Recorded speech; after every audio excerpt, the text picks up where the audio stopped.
This looks like a job for Superman.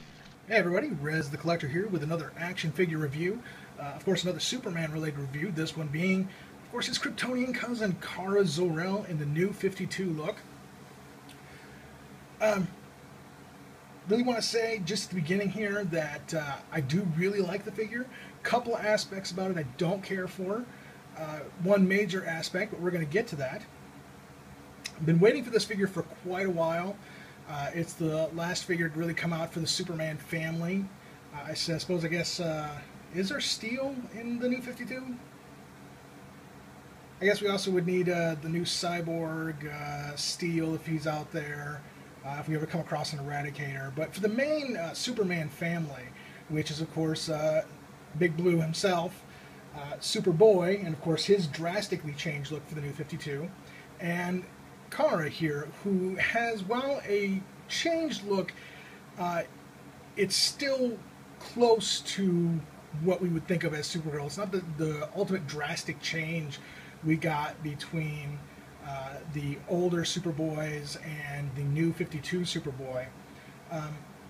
And I've heard some people argue, well, it's not that big of a change. He's still a clone. He's still wearing the black with the red S, but it was a drastic costume change for him. And a really drastic personality change for him. And again, with Kara here, we got a pretty drastic personality change as well. Now, I'm not fully versed on the new 52 comics. I've picked up a couple of the volumes, the compiled issues of Superman, Action, Superboy. I haven't picked up any of the Supergirl ones. She's been in a few of them. I have read the Hell on Earth. I picked that up. But I haven't really delved into this Supergirl as much as I really should have. I know for one that at least up until basically Hell on Earth, she doesn't speak anything that I know of other than Kryptonian.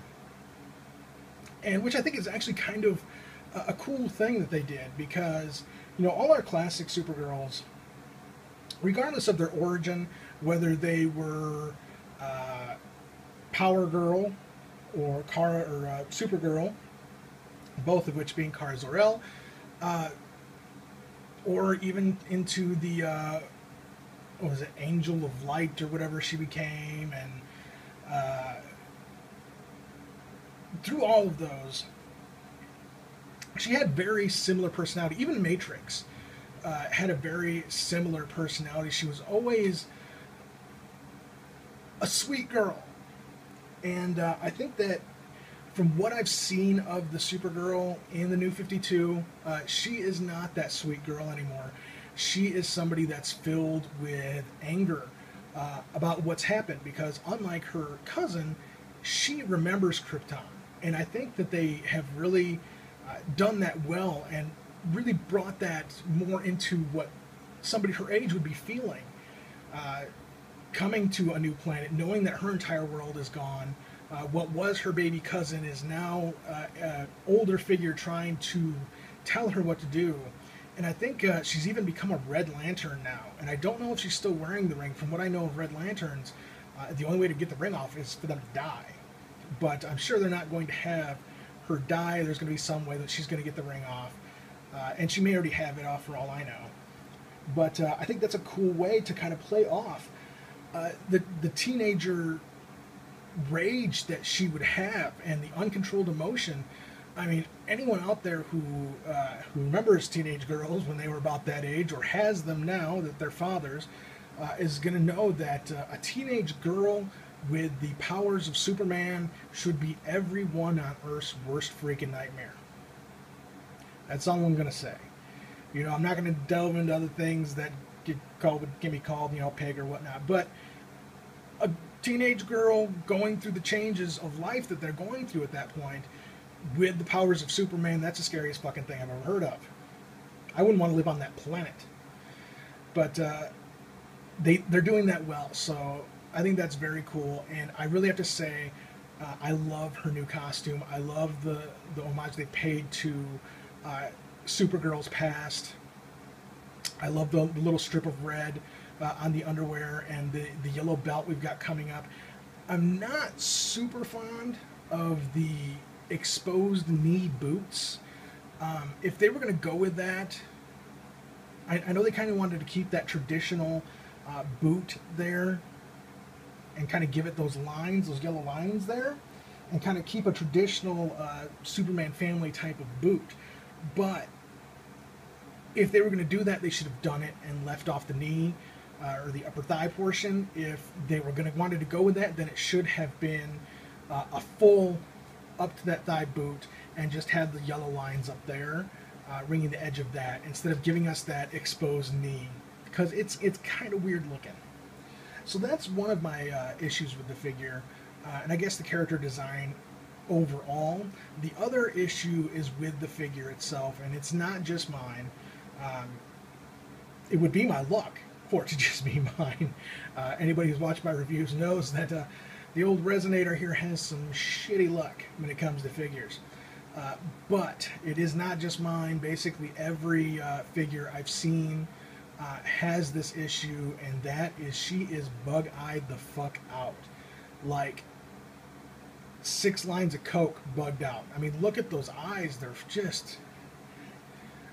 just fucked up. Of course, again, one of my reviews, so something fell. Let's see if we can get a good look at that. Let's clear that up a little bit for you. Those eyes are just bugged the fuck out. She has been on like an 8-day coke binge, and shit is about to go down.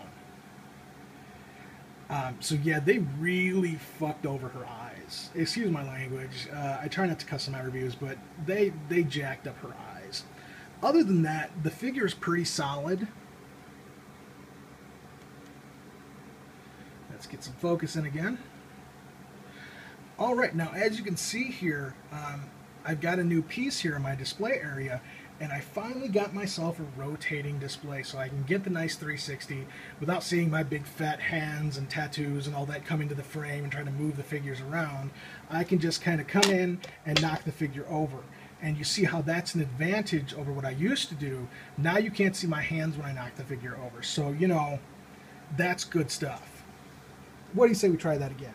If I can reach her and unpoint her legs in the odd way that they were just pointed from the fall. Shall we try it again? Alright. We can do this. We can do it. Oh, oh, oh, we have power. Look at that. Nice 360 view of this figure. She does come with an accessory. As you can see, she's got that green crystal in her hand. I'm not sure what that's supposed to represent. I mean, obviously it looks like kryptonite, but I'm not sure with the new 52 how much Kryptonian technology is based on crystals, like it has been in the past. I guess the majority I'm thinking of the Superman movies, the Christopher Reeve movies, where everything was crystal based. But they did a lot of that in the comics as well, went to a lot of that. And of course the green crystal in the Reeve movies was more of a super information crystal, and it wasn't kryptonite. This, I'm assuming, is most likely a piece of kryptonite. Why she would have it, I don't know. And of course, if I'm wrong, if it's something else, feel free to please let me know in the comments section, because God knows I'm wrong enough. I mean, I'm married. My wife lets me know I'm wrong all the time. So there you go.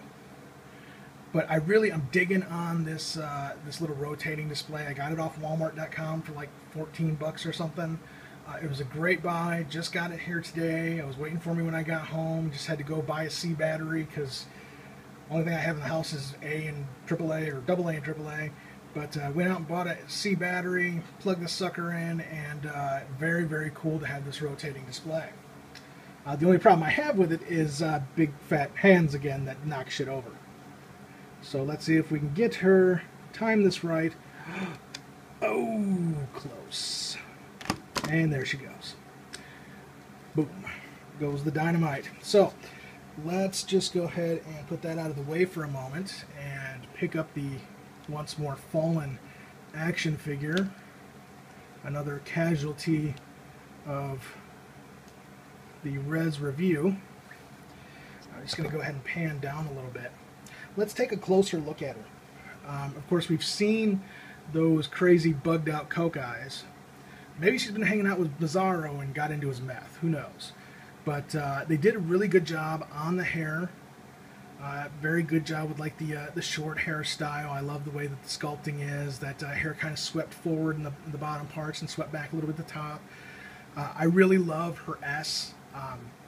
Really, really fantastic way that they've done the S on her. I love the panel lines on here. The cape is just awesome. I like that nice short cape. And of course we've got that gold trim on it. We've got the red underwear, and of course we've got that nice diamond L basically shaped diamond for the belt buckle, and that nice of course yellow band separating between the blue and the red. Then again we come down to, I don't know if you can see this on mine, actually just noticing this myself, but her knee here is basically almost unpainted. Look at that, that's terrible.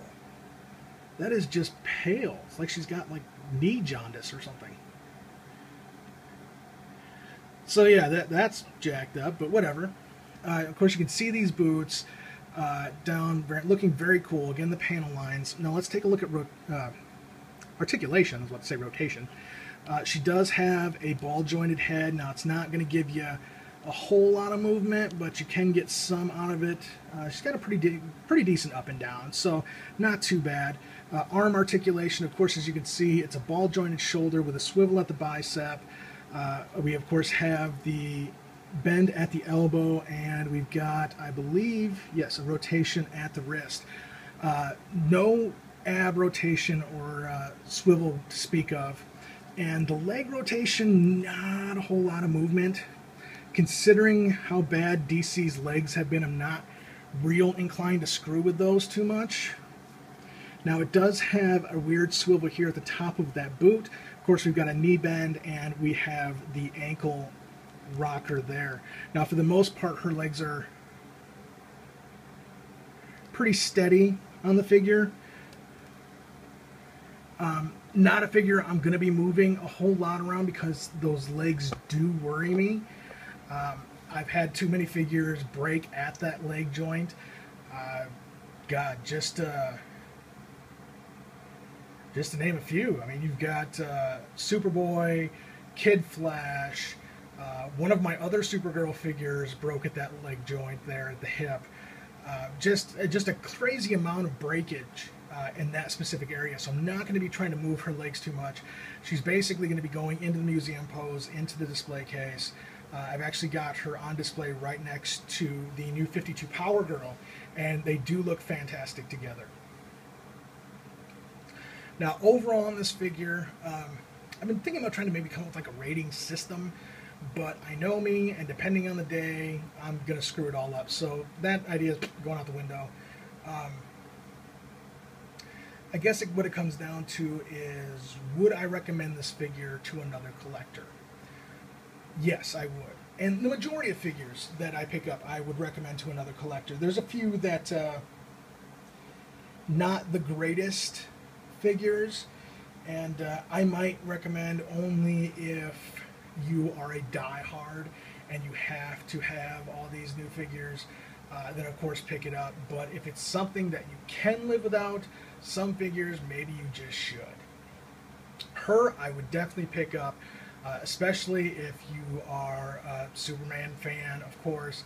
You're going to need her to complete the family trinity. You're going to need her to complete the Superman, Superboy, Supergirl. She's going to be a needed component in your collection, so go out and get her. I definitely recommend picking her up to everybody, but if you can live without her, I mean, that's on you. So I don't know, I guess I'm flip-flopping here. Overall, I like the figure. Not too happy I just noticed the unpainted weird knee of doom, but and the bug out coke eyes. I mean, hey, sometimes I guess teenage superheroes got to do coke or hang out with Bizarro and do meth. I mean, whatever floats her boat, you know. Alright guys, I'm hoping to get a decent amount of reviews out. I've been kind of dormant for a while, and there was a lot of factors in that. Moving the collection room, waiting for my 1-year anniversary to roll around so I could do my first videos, waiting for my Rotate Majabi thing here to do some reviews and be able to do the whole 360 view without having to manhandle the figure and get my hands in the way and kind of just, you know, have it all kinds of screwed up. But I hope you enjoyed this review. Look for more to be coming. I know I'm kind of rusty, I guess I could say here, because it has been a while. But more are coming, guys. They're going to be coming out hopefully decently quick. I still got a long list of figures that I need to review. I just added 3 more to that. I got good deals on Walmart.com for Red Hood, Harley, and Green Arrow. All the new 52 figures. So those reviews on top of a lot of the reviews from Comic-Con. It's been a month since then. That just amazes me already. But look for those to come out, guys. I do, of course, want to thank you for watching. Please rate, comment, and if you're not a subscriber, subscribe to the channel. Toy reviews are good. You know you want to watch them. It's awesome. You like it. I dig it. I'm doing it. You're liking it. Yeah, just subscribe, man. It'd be cool. And you guys have a good day.